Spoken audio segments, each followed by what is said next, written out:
Artificial intelligence refers to the capacity of computer systems to perform tasks normally requiring human intelligence. This includes skills such as visual perception, speech recognition, and decision-making. There are many tasks requiring human intelligence that can be done more effectively by computers that possess heightened aspects of human intelligence. So, is artificial intelligence something we should all embrace? For many people, the answer is obvious. For me as a theologian, AI also presents a range of ethical challenges. Artificial intelligence is most beneficial to society when it helps us understand how our world works, when it answers questions that we cannot answer without it. For example, I've worked on artificial intelligence projects that have looked at understanding youth disengagement, mapping the causal pathways that lead to childhood obesity, how the climate of our planet has changed over the last 500 million years. Artificial intelligence is particularly effective in automating predictable and routine tasks, such as those currently performed by unskilled workers. However, some roles filled by highly skilled workers may also be under threat. That poses threats to being a GP, to being a paralegal, to doing work that involves sort of research or sifting through reams of documents or looking at what has been done before and trying to repackage or summarise knowledge. Most of us share in the wealth of the economy through paid work. AI could mean an even larger share of wealth for the individuals and corporations who own businesses, and reduced opportunities to share in the wealth for their dwindling workforces. The amount of data and the amount of computing power needed for those models is something at a scale that only large corporate giants can do, right? So Microsoft, Google, or or countries, something like 90% of the world's data is held in about 4 large corporations. Could AI mean a greater divide between rich and poor?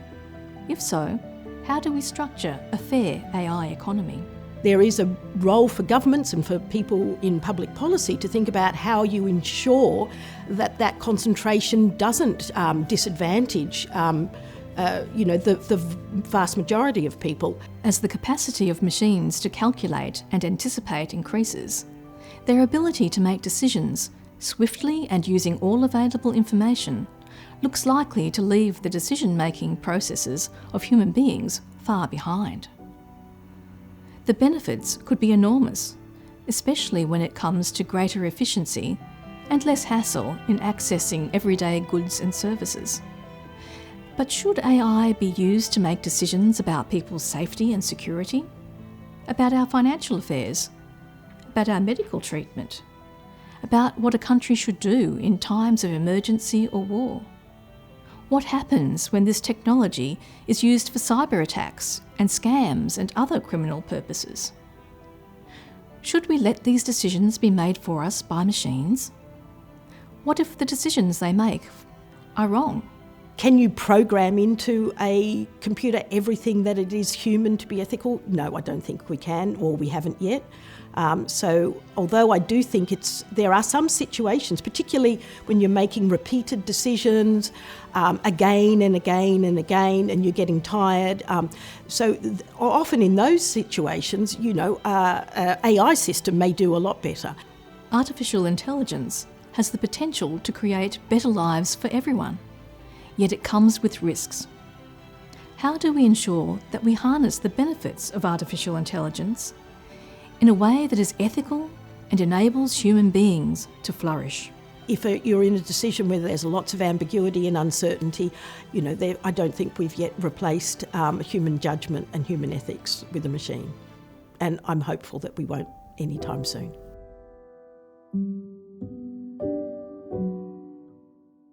Well, ladies and gentlemen, that video highlights some of the issues we'll talk about today with our expert panel. I'm very pleased to introduce them to you now. If I start at the end, Professor Sally Cripps is Director of Technology at the Human Technology Institute and Professor of Mathematics and Statistics at the University of Technology in Sydney. She is an internationally recognised scholar and leader in Bayesian machine learning and artificial intelligence.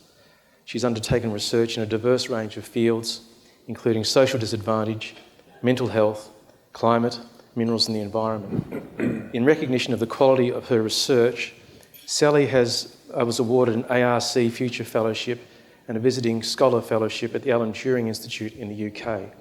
Sally has attracted over $25 million in industry, government and philanthropic funding. Next to Sally is Mr. Chris McLaren. Chris is the Chief Customer and Digital Officer for the Queensland Government. He's focused on driving Queensland's digital economy, delivering better citizen-centric services and optimising Queensland Government's investment and use of technology. Chris is a globally experienced senior executive with a successful 25-year track record, leading, growing, transforming and advising technology, telecom, utility, energy, services and software organisations, including multinationals and startups. Chris specialises in digital enablement and transformation, customer experience, operations improvement and technology innovation. And finally, Dr. David Kirchhofer. David is the Director of the Queensland Bioethics Centre, which is a collaboration of Australian Catholic University and the Archdiocese of Brisbane. In 2016, David was appointed by the Pontifical Council for Promoting Christian Unity as a Roman Catholic counsellor on the Faith and Order Commission of the World Council of Churches, where he forms part of the subcommittee working on moral discernment in the churches. David's primary research focuses on the meaning and relevance of the concept of human dignity and contemporary understanding of the human person in contemporary ethics in the fields of biomedical ethics, business ethics, social ethics and personal ethics. Please join me in welcoming our panel.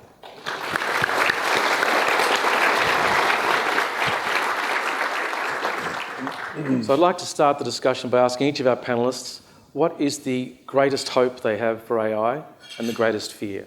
David, can I start with you? I'll be first. Righto. The hope is, I think, something was highlighted in that introductory video, which is really good, that what AI enables us to do is quite remarkable. It enables us to do two really important things. One, it enables us to do things better that we're okay at but not great at, so we can do things better. And the other thing is it enables us to do things that we don't want to do. So there's lots of kinds of jobs that people go, ugh, I don't want to do that, and AI can do that for you. So there's two kind of big promises. It can solve those problems, the ones we're not good at, and it can solve the problems of the ones we don't want to do, the lazy stuff. But to give an illustration of that, I think, and this I did a gratitude here to a colleague working at the University of British Columbia, Anita Ho, in the context of aged care. Aged care is a sector where you've got a growing older population in many countries that has labour issues. So how do you care for them adequately? How do you have adequately skilled staff to look after older people? And there's increasingly problems around finding people who want to do that work, right? It's not necessarily great work. But you also have a lot of people who are in unpaid roles as carers. And there is the challenge of the fact that many older people also want to now age in place. So they want to be in community, they don't want to be institutionalized. And so AI offers a whole bunch of opportunities there where you can look at ways in which you can monitor the health of older people over a period of time, which enables us to analyze that data over time. And because AI has this learning capability, it can note changes in behaviors that might be something that can be useful just to alert us to potential decline in a particular person and so on that might point to better care. So you can really optimize care and you can relieve some of the burden on the people in the workforce around some of that space who are really often not really good at what they're trying to do, but also may not be wanting to do what they want to do. So that's a good example of the kind of positive things that could come out of AI. As far as the downside is concerned, I think the biggest challenge with AI is that, like all systems, it has the potential to become, and here I'll use kind of very Catholic language, the notion of a structure of sin, right? So we have a situation where human beings get together, we sort stuff out, we come up with a plan, and we start to develop institutions. And as we develop these institutions, whether they're economic or political or otherwise, the institutions start to take on a life of their own. And as they take on a life of their own, injustices get built into the system. And there's a danger with AI that can happen, but also that it can happen really quickly because of the speed with which AI is able to do stuff. So you can have these inbuilt structures of inequity and what you might call structural sin that can result from these systems that we build around certain solutions. And linked to that, is I think the problem of positive feedback loops, which is kind of weird because we're saying positive, so it must be good, but it could be really bad, right? So you have something and it actually creates a spiral of information that can lead to really bad outcomes, particularly again because of the speed of things.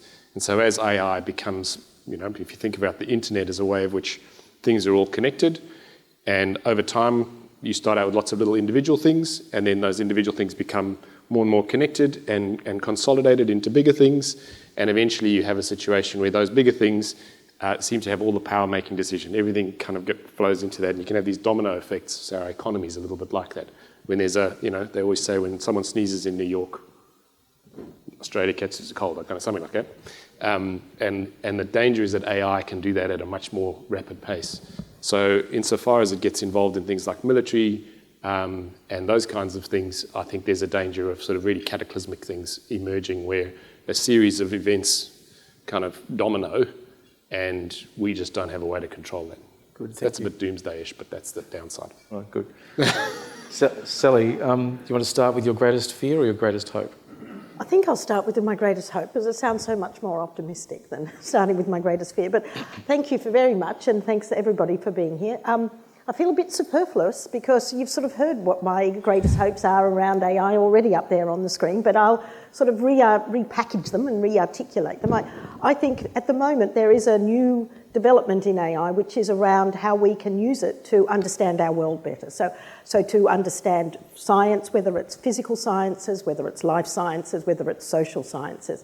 And I think that is so fundamentally important to understand our world. I think once we understand our world, we can address a whole range of issues. And most importantly, as I get more understanding of the world, as we develop these systems, I become more in awe of this wonderful thing that we call planet Earth and home, and more humble and grateful to be part of it. And so I think that is ultimately what I find so exciting. That's what gets me up in the morning when I'm thinking about what algorithms am I going to develop and what am I going to discover and how will this impact some really important problem. And I think AI has the ability to do that humans without it can't. I'm not a big believer in big data and doing all this remotely without human beings. So all the stuff that I would see AI contributing to going forward is very much with working with the groups who have domain knowledge and expertise in the area that you're going into, whether it's climate, whether it's mining, whether it's social inequity, and working with those people. And together, what we're doing is building AI systems that reflect community experience as well as what's called more objective data, and building them together so that these are community designed and led types of algorithms which answer questions of use to the community. And I think if I project that out into the future, if we get it right, and we're just at the beginning of the journey, and there's not just me doing this, obviously, there's lots of people all around the world, but if we get it right, I think that's a huge boon to humanity and a wonderful thing to be part of. So that's my wonderful version of the world.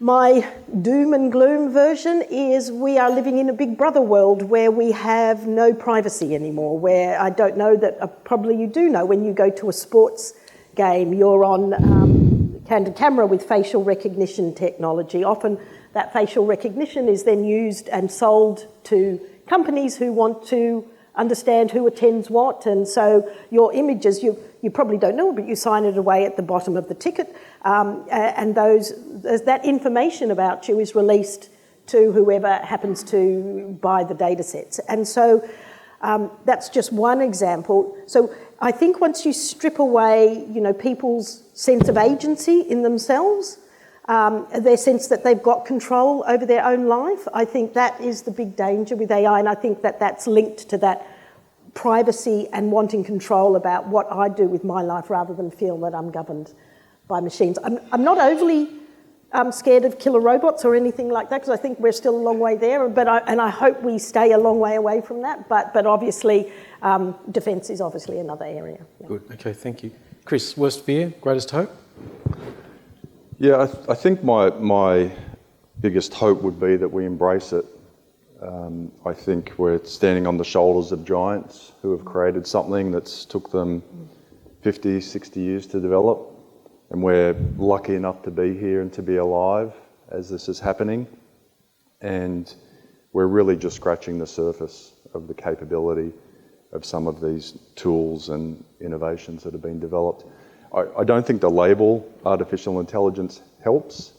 That's a term. If we called it something like matrix multiplication or some other technical term, I think it would be harder for us to otherize it and make it seem so scary. So I'd encourage you all to look beyond that and look for the opportunities to embrace. I think some of the schooling system in Japan in particular have been very forward thinking in terms of how they're bringing artificial intelligence, there I just said it, into their school systems and teaching students what it is, what it isn't, how it works. And I see boundless opportunity, whether it's text that adapts in real time to suit the readability skill of the reader. I mean, we couldn't do that before. We can do that now. You know, as someone's reading it, it can tell whether you're at a 5th grade, 6th grade, 7th grade, 8th grade level, and then adjust to suit your needs as you're reading the text. It's like having an expert in just about anything you've ever wanted or needed to help you get something done. And the marginal cost of that expert is incredibly low. I think a lot about people who have missed out and don't have certain skills. And I say the internet democratized knowledge, and I think artificial intelligence will democratize skills and it will democratize dreams. People will be able to do things that they've never been able to do before. In terms of fear, look, I don't have that many, to be honest, at least not in the short term. I think, there's this sense that we have to regulate. We have to stop something. We don't know what it is, but we have to stop it. And I think that's not, I don't think that is going to be productive at all. Being able to regulate something well, you need either models or empirical data, and we don't have either of those things for artificial intelligence. So I think we need to give some latitude to allow, the things to take their course.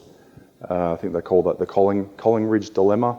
So I think that's important. I do worry in the current climate of the geopolitical, because there is a complex interrelationship between China, Taiwan, Japan, Europe, and Australia and North America around control of the resources that actually go to power artificial intelligence.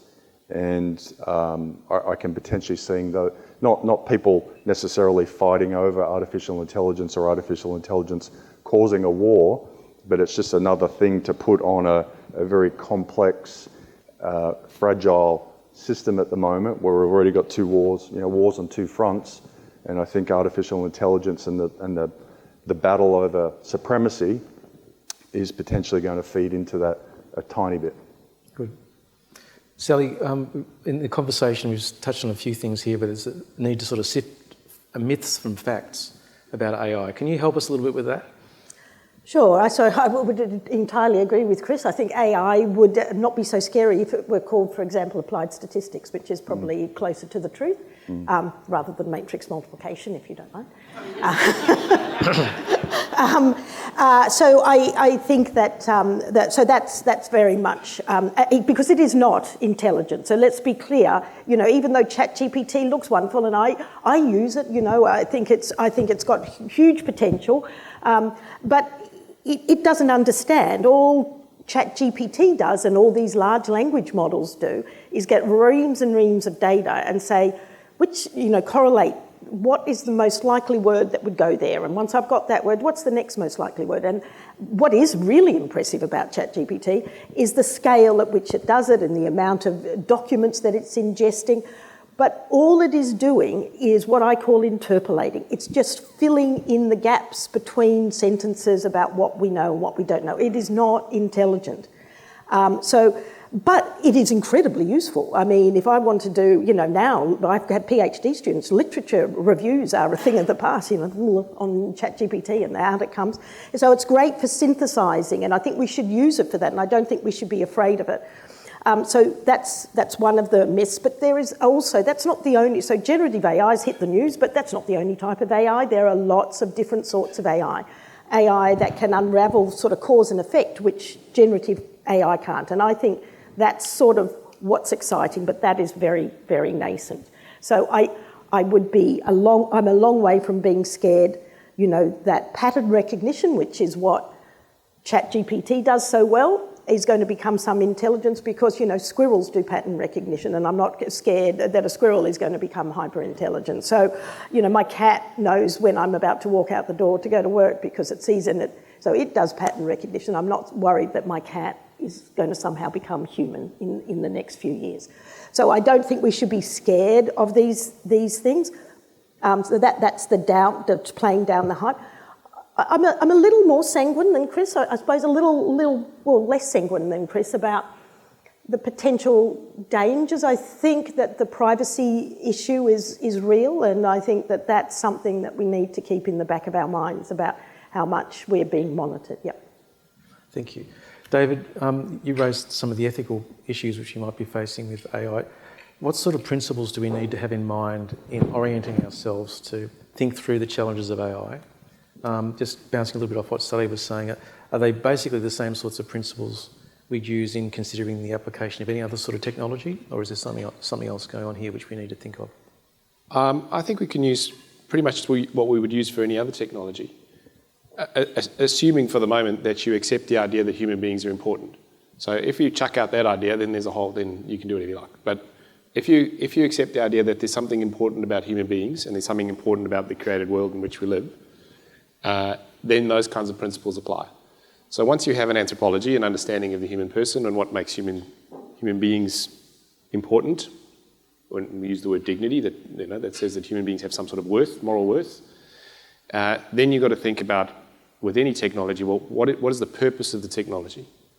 And as long as that technology is aligned to a purpose that's associated with what we might call human flourishing, the idea that human beings are going to thrive in all of their complexity, which is with these complex beings, and that it's geared towards the thriving of human beings and humanity, such that no individual human being loses out in that scenario. In other words, it's not at the expense of some human beings. You don't into a situation where some human beings are deemed as being less worthy of benefiting from these technologies or can be dispensed with in favour of these other human beings who have access to it, then I think you're able to proceed. So that requires an ethical judgment, right? It requires a framework that says actually human beings are important in the first place, and a recognition that my humanity and your humanity are both worthy of respect in the first place. And that's half the challenge, right? Because we've got to be able to do that. We don't always do that very well. We're supposed to do that really well, and we've got lots of human rights instruments that help us to try and do that. But every now and again, we seem to forget how important that is, and we go to war with one another, right? And so holding those things in place is really important, because then when it comes to implementation, both in terms of development, I think that's important to think about research around AI, and that's where there's a troubling space, whether you're talking about the technologies in terms of the computational stuff on the one side, or the way that translates into devices that people are maybe wearing, for example, in healthcare contexts. In both cases, there's a bit of ambiguity around how you should govern research into those areas, because they're not like medicines or other kinds of technology which are quite heavily governed, and so there's a sort of a grey area in some of that space. So we've seen in the question of how do you train AI technologies, and where do they get that information from? And so Sally raised the interesting example of all the facial recognition software being trained on people from watching sports games. There's been this recent thing around authors' works being used to train AI technologies, and that question about intellectual property is really challenging. So we don't have the governance models so in the same way that we govern research, if you think about human research ethics is quite heavily controlled and governed, and medical and clinical research is heavily governed, and clinical trials are heavily governed. We're not doing that in the AI space, and yet much of what we're thinking about in AI is going to have a similar kind of effect, particularly once you end up trialing technologies. Then there's the question of, well, shouldn't these be measured in the same way? So where those structures, if you think about the way human research ethics is governed, have these kinds of principles, I think those same kinds of principles can apply to thinking about both the development and application of AI. Namely, how is this good for human beings as individuals and as a collective? And if it's not meeting those goals, then we've got to really ask some very serious questions. Chris, you mentioned that the problem for government contemplating regulation here at the moment is we don't have enough evidence or enough of a track record to see what we're meant to be regulating. Mm-hmm. So what is the role of government in this area, do you see? I mean, in terms of perhaps fostering some of this ethical thinking that Dave has just mentioned? Yep. Or are there other things you can see government can contribute? Yeah, look, I think there's going to be a few different dimensions and roles for government, depending on which branch of government you're talking about.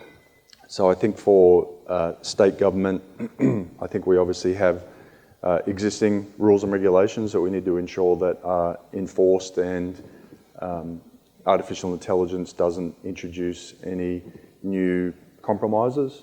And if we talk about something like privacy is not inherently an artificial intelligence issue or problem. Yeah. It's an existing problem, but artificial intelligence potentially amplifies negative ramifications when used by people who've got malicious intent, be it a state actor or something like that. But it's not like artificial intelligence inherently creates a privacy issue. So I think there's certainly state-based laws and regulations that we need to factor in and consider.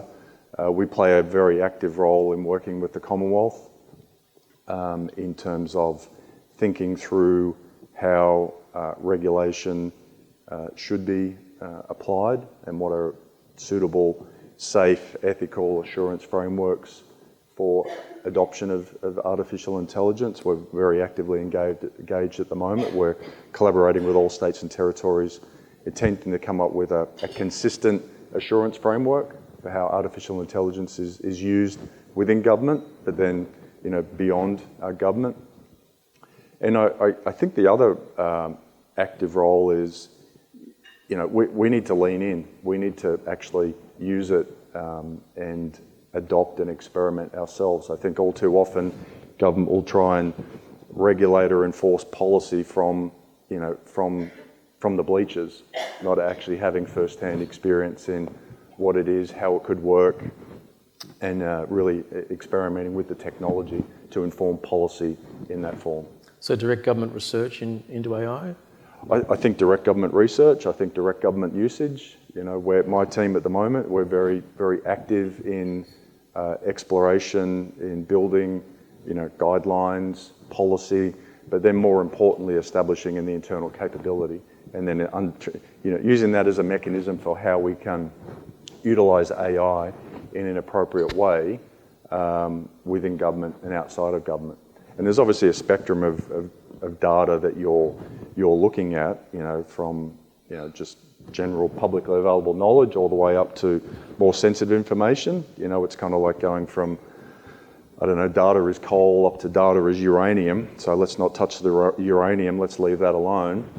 But there's certainly lots of opportunities for us to do really positive and constructive things for the benefit of the state, for the benefit of the public service, for the benefit of customers, small businesses. And I think that's where we've got to take an active role versus sitting back and taking a more theoretical and policy approach.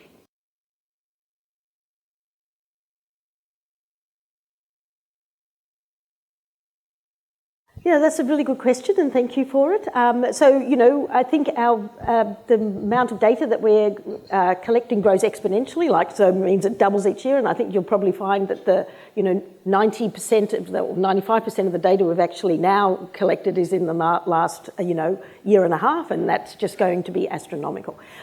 As to whether or not this huge data is of any use to anybody is a different question. And I think that, so what we're doing now is we're developing algorithms which actually are designed to tell you what you don't know. So rather than using, so sifting through huge data sets for spurious correlations is one big danger of artificial intelligence, because you can come up with things and think that actually A causes B, or sunscreen and ice cream sales are correlated, right? You'll see them go up if there's a store by the beach, but you know, you would be a bit silly to institute a program where I'm going to affect sunscreen sales in order to boost my ice cream sales, right? So, because they're both affected by the sun. So the bigger the data sets, the more these correlations come up, and if we are going to use those correlations in decisions like what to price Coca-Cola at the supermarket, that's fine. You know, you can change your mind the next day. If you get it wrong, you know, it'll be the supermarket whose algorithm it was who made the mistake. If you're going to start to use these correlations, and they did this in the UK, where they started to use the AI to actually stop visa applications from certain countries, and what they were doing was, and then if the algorithm said that the person was not allowed in, that would then registered against that person in that country as a negative, even though it was just a prediction of the algorithm. This person actually hadn't come in, they hadn't done anything wrong. And so you get this snowballing effect. And so what worries me with all this data and people using AI without really understanding what it is that it's doing is that you get really poor decisions made, and the costs of those poor decisions are not borne equally. So a bank can refuse a loan, and it may do it mistakenly, it may do it when it's perfectly justified, but you know, the bank's coming up with the algorithm, but the cost of a poor decision of being refused a loan is borne by an individual. That is very different from Google trying to sell me something by looking at what I buy on the internet. It has an algorithm. If it gets it wrong and I don't buy it, then Google bears that cost. So I think I'm very dubious about big data. In fact, I try to leave it alone. There's a very famous machine learner, a guy who's supervised most PhDs in AI, including the fellow who started DeepMind, Andrew Ng. And he was asked, what does he do with big data? And he said he ignores 99% of it. So it is, I think what we need as communities is not big data. We need the right information to answer the particular question at hand. And that information will depend upon the question and the consequences of the decisions. So that's the answer to the big data question. Chris? I was just going to add, it's actually, I think about it, data is one dimension, but it's actually not the data or the storage of the data. The data is already there, so the data exists. So if you take ChatGPT, it uses about 40 terabytes of data, 278 billion parameters. It's there, it's a thing. The challenge is the compute to make the thing run. So for any AI center, it's probably got 10,000 to 20,000 what's called a GPU in it, graphical process unit. These things cost about 40 grand a pop. You do the math. It's about $1 billion. And you've got to pay to get this thing to run and process, to do an inference every single time. So that's the big bottleneck in the industry at the moment. It's not too much data, where do we store it? I think the data storage problem is solvable. It's fairly easy to solve. It's the fact that we've got this incredible shortage of compute power, and everybody's clambering for the compute power. And this is where we get this really interesting dynamic that's playing out in the geopolitical sphere. You've got one company in the Netherlands that can make the machine that can design these chips. The US has banned that company from selling those machines to China. You've got a handful of companies in Taiwan and Japan that are able to manufacture these chips. The US has banned them from selling them to China. China's trying to make their own machines. China's retaliating against the US by banning the export of the two critical ingredients that go into making these chips, gallium and germanium. Gallium and germanium actually come from Australia. That's a byproduct of the production of zinc and aluminium bauxite. So you've got this really incredible dynamic, because everybody, particularly China and North America, are trying to build supremacy in the machines, the fabrication, the machines, the chips, the centers, and the data. And so there's these shots across the bow trying to restrict each other's ability to utilize, machines from Japan or Taiwan, or materials from Australia, or machines from Europe. And I think that's the big bottleneck at the moment.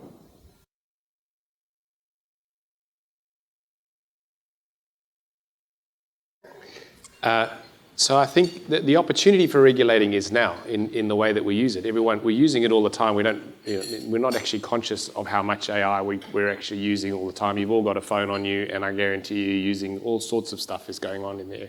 And how you use that is your choice. So that's the first way in which you regulate, is what do you do with it, right? How do you use your social media? How do you engage in which cookie buttons do you select? That's one part of regulation. And anyone who's got kids and is trying to manage their screen time, it's the same thing, right? You're just trying to say, like, just stay off the screen for a little bit. And so that's the first thing, is we all have agency in the space to regulate how we engage with AI. So that's important to recognize. At the next level is to say, well, you have companies and governments and whatever developing AI, and consulting firms and whatever, and they're all doing this, and universities doing it. And there's an opportunity for those agencies to actually regulate themselves. So one thing to think about is a lot of talk about self-regulation, and I think that's really important. Most companies, worth their salt, should have some sort of culture and values program, right? They all claim to be ethical in some way, shape, or form. Whether that's cynically because they know that if they weren't, people would punish them, or whether that's genuine, it doesn't really matter. Either way, they have to be held accountable to those claims. And I think there is a significant reputational risk if you engage in, we had Commonwealth Bank up there as one of our great sponsors, which is fine. But if Commonwealth Bank, for example, were to develop some sort of technology that was using AI of some form or another that went sour, it would be terrible for Commonwealth Bank, right? Their customers would walk out the door.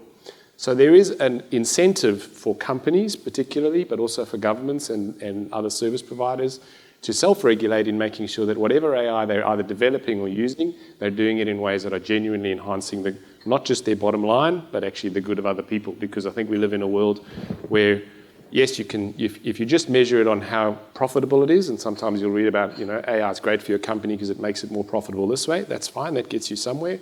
But if your profit's coming at a significant expense to other people, there could be, depends on how good we are at kicking up a stink, a price to pay, right? And I think, so that's the other areas in that self-regulation. And then the third area would be either government or international types of regulation, which can be high level, but usually that'll be in the form of frameworks that then are implemented downwards. So if you, by analogy, you think about the example of human research and human research ethics, Nuremberg trials happen. They discover the experiments run by Nazi doctors. It's terrible. How could they do this? And we decide we're going to start regulating the way we do human research in medicine because there's all these abuses of people, and it's in the name of research, right? And so we develop these various codes and guidelines that govern human research and human research ethics, and that takes the form of institutional review boards, which is what they call in the United States, or human research ethics committees in Australia.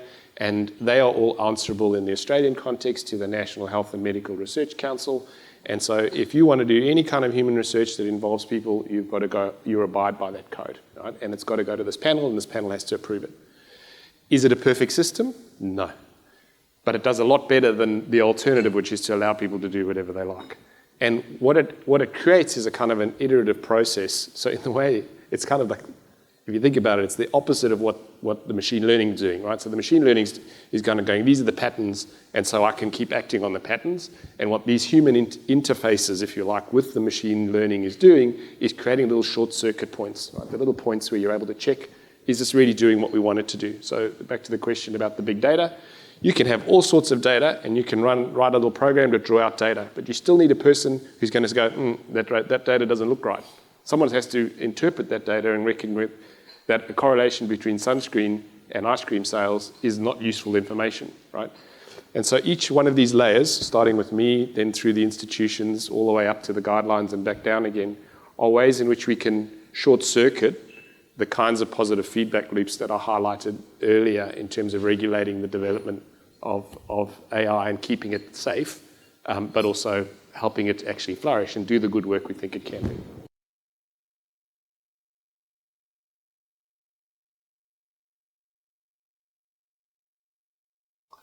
Ultimately, yes, if we get there, and I say if, we're still, there's a range of predictions on when we're there before we truly have stable, commercial grade, useful quantum. I guess it's probably 10, 15, 20 years away, but I'm certainly no expert on it. But there is absolutely a lot of investment at the moment coming up with, new forms of chips and better ways to manufacture chips. And as a practical example, it's real right now. So when we want to do something that leverages AI, that's our biggest bottleneck at the moment, is getting access to compute. They're literally handing it out piece by piece. Right now, the major, compute power entities that have this GPU power. I think we'll ultimately get through it, but right now it's a real bottleneck. I could just add into about the quantum. The quantum computing, even if, and I agree we're not there, but even if we get there, only works on some type of problems, things that can be parallelizable. And most of the actual algorithms we have now in AI, actually having a quantum computer won't really make a huge amount of difference. So we'd have to come up with new algorithms in order to get the benefits of quantum computing, is what I'm saying.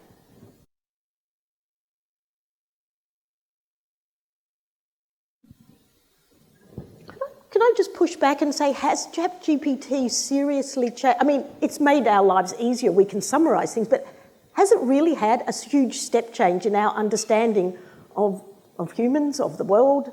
I don't think so. I mean, I think it is incredibly useful, but I don't see it as that sort of monumental step change. And it's come at a cost. We've heard about the huge amounts of compute power, and quite frankly, it's only large corporations that can afford to do these sorts of things. Although I have to say that companies like Microsoft and everybody, they're being very generous with a lot of their compute power. They're allowing us to do a play around on their clouds and things like that, but I'm sure that's just to do more. So I actually don't see generative AI. I see it as an incredibly useful tool. I do not see it as some sort of fundamental step change.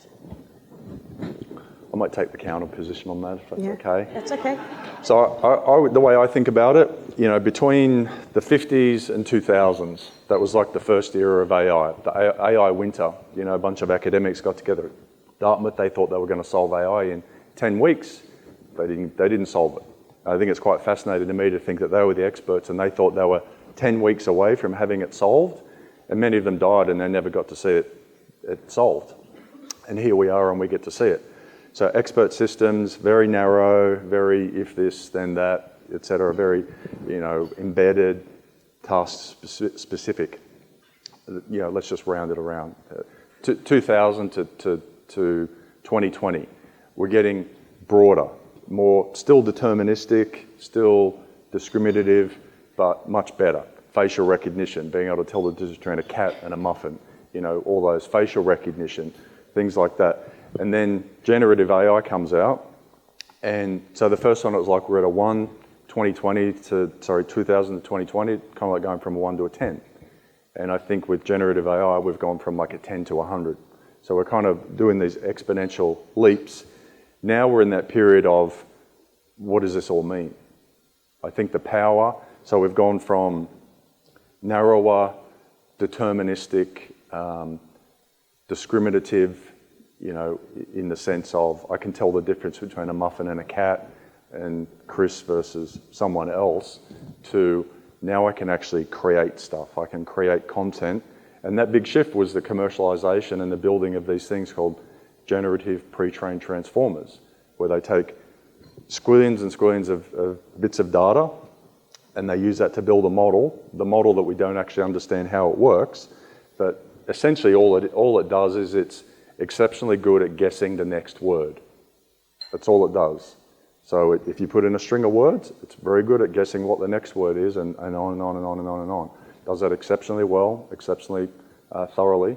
And I think we're now at a point where we're going to start working out what are the real world use cases that will sit on top of that raw capability, noting that it's probabilistic, it's not deterministic. So in some ways it's gone from being more like a computer to more like a human.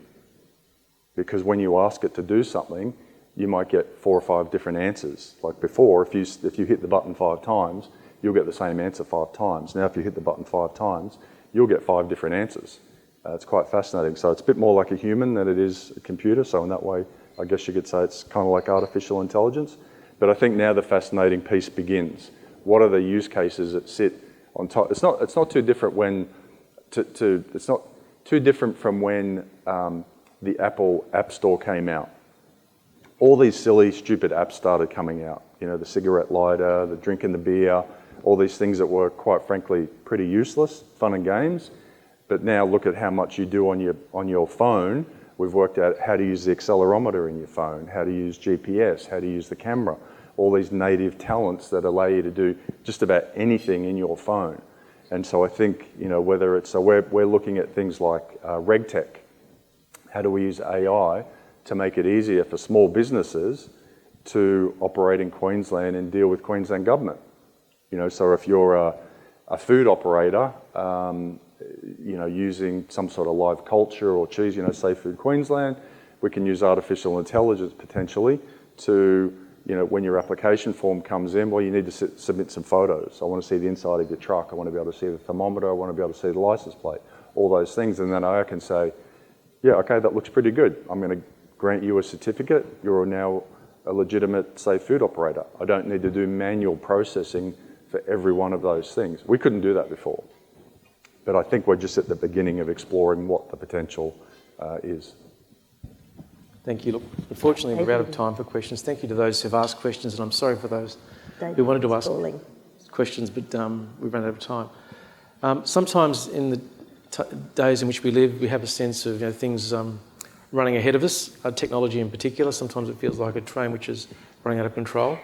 I think today our panel discussion has been very helpful in helping us to understand both some of the complexities and the realities involved in artificial intelligence, the good principles and thinking and questions we need to consider in making sure that we can manage it safely and make sure it's a tool for human flourishing.